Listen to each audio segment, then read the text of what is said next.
Hey everyone, it's Will, Gamer Dad, with another video for you. So after yesterday's update, I would like to do another 5-star review of Guildna, now with his personal armor, personal weapon, VC level 3, as well as personal Grasta. Now of course, the most important question of all is he hot or not? Of course he's hot. He's like a Smurf with a six-pack. Sorry, Will, you will have to work on that.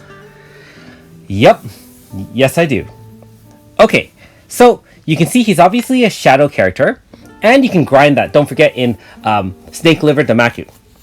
With his level 3 VC, he's got power down and physical resistance down for 1 turn by 20%. And of course, you can enhance that by using his specialized Sovereign Psalms in order to get his true VC Grasta. And you can see that, there's a plus 10 Sword of Despair, as well as the plus 10 Bracelet of Despair. Now, if you're wondering about how to upgrade those or, the difficulty of that, make sure you check some of those battles from some of my past videos. Now, here are the moves we can go with. And actually, you can modify his kit just a little bit. One of his 2 major moves is Celestial Saber. Slash attack non-elemental XL, single target, and powers him up for 3 turns. Now, these are enhanced from before the update. I believe a lot of times I can't remember how much it powered it up before, so forgive me if I'm wrong, but I feel that this is much stronger than before. It also stacks Beast Orbs on the user up to 3, and that will enhance his other move, which is Calamity. So even though he is non-elemental in this case, we're going to go with the Fire / AoE here, and the effect increases depending on the number of Beast Orbs. Now bear in mind that on top of this, you can also increase the damage of all his moves, especially with his personal weapons and armor, as well as his Grasta. Depends on how many allies on your team are dead or no HP in your battle. So you want to really carry 6 characters and have at least 4 or 5 of them die in order to really maximize his damage potential with his gear. Now with his distortion, he does have a pretty decent debuff, and keep in mind that a lot of fire teams don't have a good dedicated physical debuff without VC, so this is power, int, and physical resistance down for 2 turns. Now, pretty good. Not a 3-turn power down, but still not too bad at all. And bear in mind that with his special Grasta, it reduces all his moves by 30% of the MP cost. So if you see why they're only 11 and 32, for example, that's why. Now finally, Flare Break is actually one of his more good offensive moves, and you can sub it instead of Distortion if you want to go on an all-out attack. Fire type AoE plus crit rate 70% on him for 3 moves. Now, with his specialized Grasta, he also increases his own critical rate by 30%. So if you use the 2 together, it should add up to 100%, which guarantees crit moves essentially for 3 moves. You can also combine that with things like AS Renri and other guaranteed crit special moves with other 5-star characters. Okay, so let's take a moment and spin. If you haven't already, make sure you like and subscribe to my channel. I really appreciate it. Also, I do have a Patreon account for those who want to support me this way.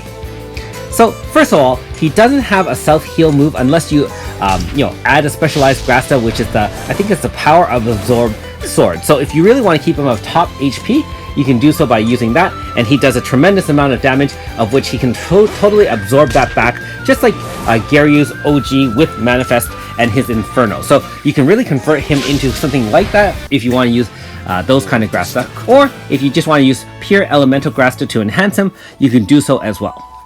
For myself, I'm a little bit short on Fire Grasta, so I have to go back into present Garrelia dungeon in order to farm a couple more. Now, if you're wondering how much damage he can do against enemies weak to fire, here we go. We're going to use his Flare Break first. So remember, this is the AoE that's only large and increases crit rate of himself for 3 moves. And so we're going to try to do a second mob battle where we can land that and then use a crit move afterwards of the Calamity. So we're going to do that. The other enemy did survive, and then we'll just use Calamity and do damage. Keep in mind that there's no orbs stacked on Guildna, so we didn't have the maximum amount of damage. Now, what we're really wondering, of course, is how does he do against some of the toughest bosses in the game? And so I chose our old friend, Rot Rival. Now, I know we've beaten him up over and over again, being that we have Aesgario, as well as a really powerful fire DPS team. But in this case, we're going to try to do something different, actually. It pains me to purposely try to die and have many characters of ours bite the bullet here. So notice that actually, even as habit, I used Vigilant Lance right off the bat to protect us, and used Fire Zone to protect us as well from the wind attack. So it does take some getting used to have your characters die.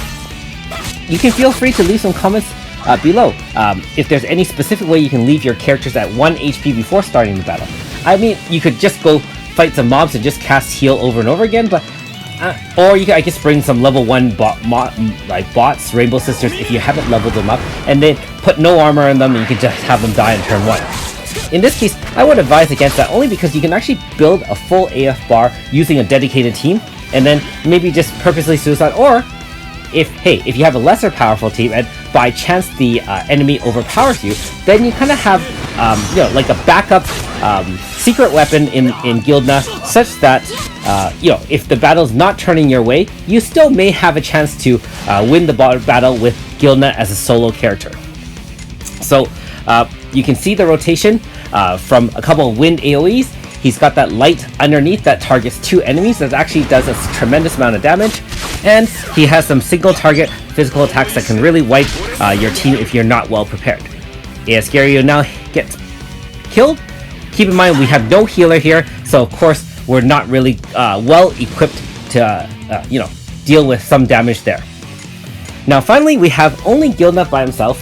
For the sake of the argument, we're going to use VC of AS Renri, and she can apply slash resistance as well as fire resistance with her orbs, so we can do a little bit more damage than he would on his own.